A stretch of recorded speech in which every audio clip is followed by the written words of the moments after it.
What can the wisdom of the Tao teach us when dealing with narcissistic behavior? In possibly a few videos, I will explore Daoism and its principles, and how it might apply or relate to dealing with narcissistic behavior. In this video, I will introduce Daoism and mainly go into being natural and not forcing. Know that this is all based on my interpretation of the Tao and narcissistic behavior. I hope this can be helpful to you.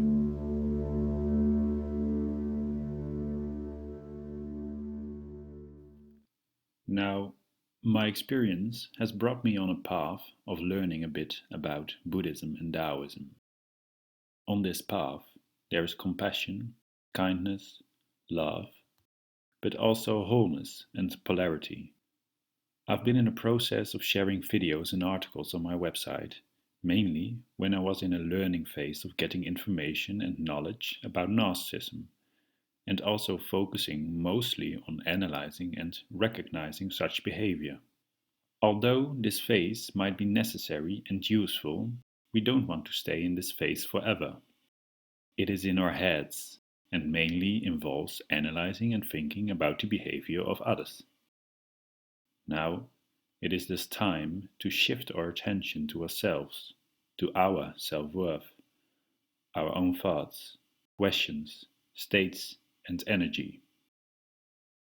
Therefore, I love to share some ideas of these Eastern philosophies, as I think they are full of wisdom, kindness, and compassion. Taoism is about spontaneity and living in harmony with nature, which in my experience represents everything narcissistic behavior is not, as such behavior is very unnatural by using a lot of force and manipulation. It is driven by ego and results in disturbed and chaotic energy.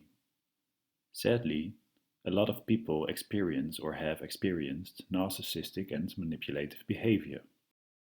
Words won't align with actions, and such a person can have a whole different perception of the world.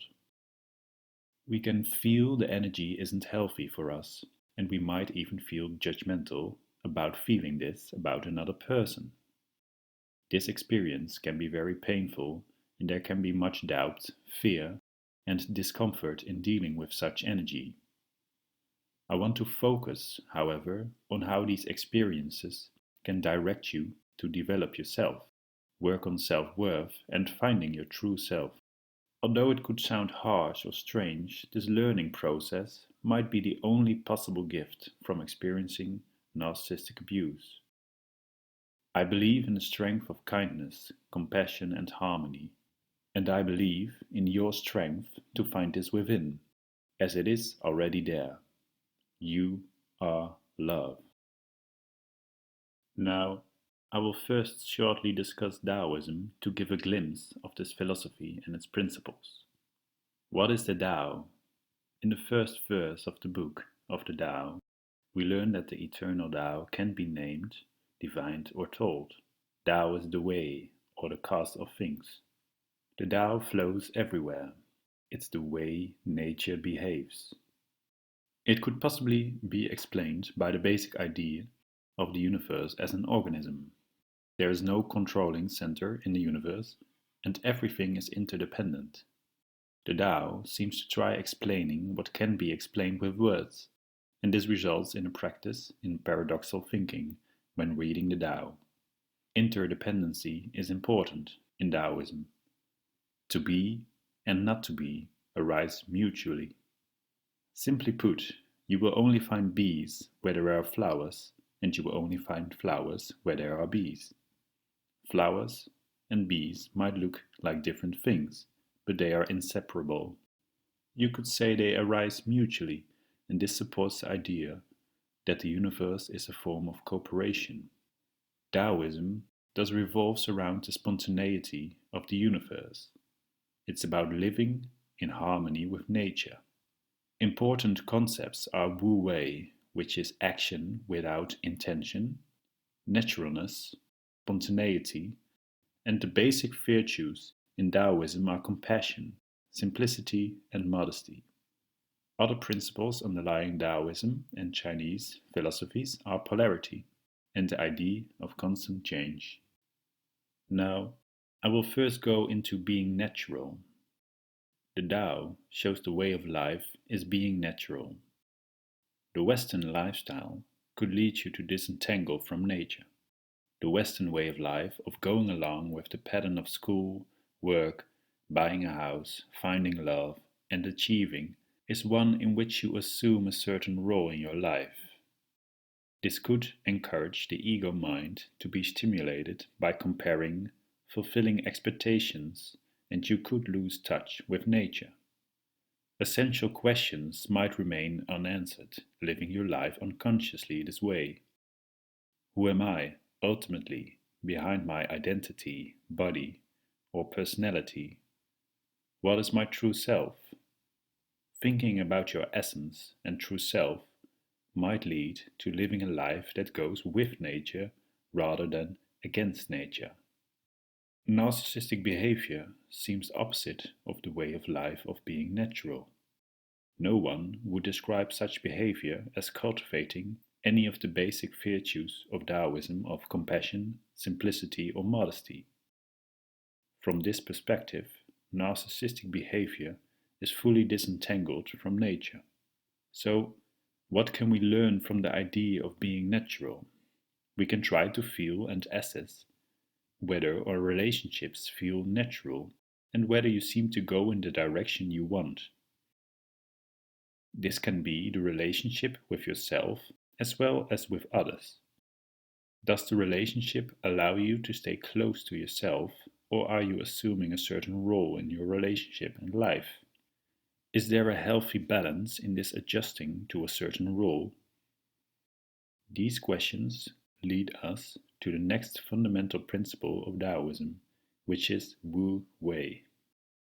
Wu Wei means not to force anything. It's about acting in accordance with the pattern of things. To illustrate, in playing sports or playing a musical instrument, a good teacher will try to teach you the skills by eventually ensuring you're not using force. You first need to learn the movements, but later on you need to forget it again in order to achieve relaxation or flow.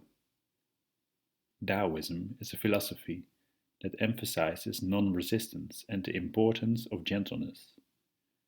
Wu Wei means taking no unnatural action but to allow spontaneity. It doesn't mean doing nothing, but rather means trusting the mind to work by itself. Spontaneity happens as your heartbeat, and it doesn't have to be controlled. You allow yourself to spontaneously live in the here and now. To be clear, non-resistance doesn't mean putting yourself in harm's way or allowing yourself to be mistreated. That would not be very natural. Your intuition will tell you the situation is unhealthy when dealing with narcissistic behavior, and this is thus more a message to trust your truth and intuition. Let go of the desire to force anyone or anything. To not force might result in that you need to break free from an unnatural relationship and that you don't feel responsible to change the behavior of others. Now, Taoism is thus about the ways of nature and to live in harmony with it. Because of that, it's often compared with the ways of water. Water is a soft substance, yet it can penetrate the hardest substance of the world. You can't grasp it or strike it, and it will not be divided, as it has no shape of its own. It shows the strength of simplicity and softness. Being like water results in a simple life, in harmony, unity, and peace. It's interesting to see that the grey rock method shows similarities with certain aspects of Taoism. The grey rock method is about simplicity, plainness, and detachment. A person makes themselves emotionally detached from the narcissist and thereby feeding their independent mind, which is a mind that is independent of the opinions of others, whether positive or negative. The simplicity, modesty, and boringness is the opposite of what feeds the narcissistic energy. Narcissistic energy seeks appreciation, validation, and ego boosting, and thus is a state with a very dependent mind. Learning about the Tao could possibly empower you when you need to act like a grey rock when still interacting with narcissistic energy. Although the grey rock method can be helpful in the short term, it is unhealthy in the long term as it is unnatural to participate in a game of manipulation where your attention will still be on how to behave and act around this narcissistic energy. You can learn more about this in my other video about the grey rock method. Now, the most important lesson from this introduction is encouraging you to live in harmony with nature. Are your relationships with yourself and others natural, or do you use a lot of force? Do you feel responsible for the behavior of others or not? Are you in touch with your own nature of kindness and compassion? In my next video, I will go into polarity and yin and yang and how to possibly balance it. Thank you for listening, and I wish you strength and kindness.